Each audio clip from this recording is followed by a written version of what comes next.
Ada banyak cara atau model orang berwisata, bepergian atau jalan-jalan. Ada yang menunggu liburan panjang, lalu memesan tiket jauh-jauh hari, menyusun itinerari atau rencana perjalanan secara rapi. Tapi, ada pula jenis orang yang berwisata atau bepergian secara mendadak, tiba-tiba besok pagi berangkat ke Bali atau ke Yogyakarta atau ke daerah lainnya. Mendadak pergi tanpa harus berpikir panjang atau dua kali. Menteri Pariwisata dan Ekonomi Kreatif, Sandiaga Salahuddin Uno menyatakan tren wisata spontan semakin meningkat pada tahun 2023 ini. Menurut Sandiaga Uno, tren mendadak berwisata bisa mempercepat pencapaian target 1,4 miliar pergerakan wisatawan Nusantara di tahun 2023 dengan nilai kontribusi PDB pariwisata di atas 4%. Wisata spontan dipengaruhi pelonggaran aturan PPKM.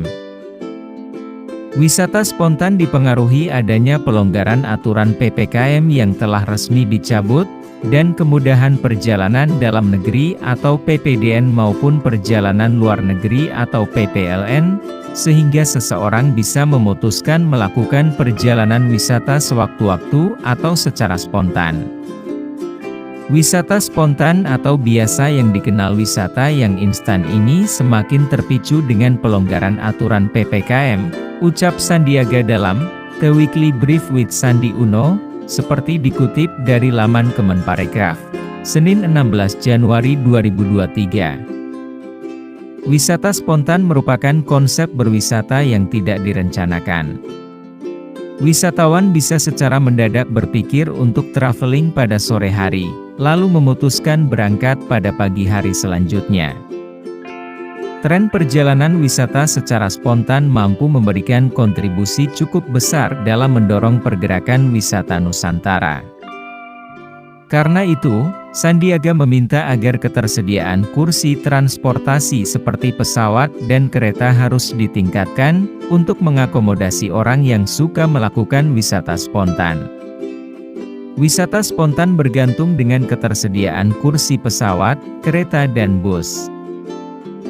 Kemenparekraf akan terus melakukan koordinasi dengan Kemenhub dan berbagai pihak terkait penambahan ketersediaan kursi, baik dari luar maupun dalam negeri, serta penambahan kapasitas transportasi darat dan laut. Menurut Sandiaga, berdasarkan penjelasan Menteri Perhubungan, Budi Karya Sumadi, pemulihan tingkat penerbangan dalam negeri sudah mencapai 71%. Sementara jumlah demand-nya belum maksimal, masih 40% sampai 50%. Sedangkan penerbangan dari dan keluar negeri mencapai 33% sepanjang pemulihan pandemi. Desa wisata kian digemari sebagai destinasi wisata. Desa wisata diharapkan dapat menjadi destinasi utama para wisatawan spontan. Mengingat selama libur Natal dan Tahun Baru, desa wisata menjadi pilihan banyak wisatawan. Seperti desa wisata Tinalah di Kabupaten Kulon Progo, Yogyakarta, terdapat peningkatan jumlah wisatawan dari 3.300 wisatawan pada tahun 2021, menjadi 6.000 wisatawan sepanjang tahun 2022. Di Desa Wisata Sembungan di Kabupaten Wonosobo, Jawa Tengah, terdapat peningkatan jumlah wisatawan dari 105.000 wisatawan pada tahun 2021 menjadi 140.000 wisatawan sepanjang tahun 2022. Kunjungan wisatawan pada masa libur Natal dan Tahun Baru mencapai 5.500 wisatawan. Pemasukan dari penjualan UMKM turut mengalami kenaikan sebanyak 40% dari sebelumnya.